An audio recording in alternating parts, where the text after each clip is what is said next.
Hari ini, pemerintah Amerika Serikat melalui US Secretary of State Marco Rubio secara resmi mengumumkan penghentian sementara proses pengajuan Student Exchange dan Visitor Visa, F, M, dan J Visa.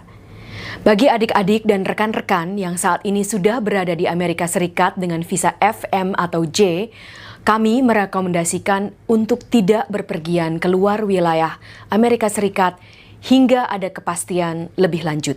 Untuk adik-adik dan rekan-rekan yang telah menerima Letter of Acceptance dan beasiswa dari Kemendikti-Saintek, kami sedang mengambil langkah-langkah strategis untuk memastikan kelanjutan studi kalian. Beberapa upaya yang sedang kami tempuh antara lain, menjajaki peluang studi di perguruan tinggi unggulan di negara-negara lain, segera kami lakukan, serta juga membuka opsi studi di kampus-kampus terbaik di dalam negeri.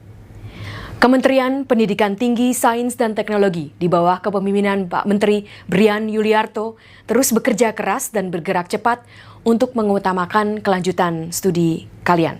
Terima kasih, salam dari saya, Stella Christy, Wakil Menteri Pendidikan Tinggi, Sains, dan Teknologi.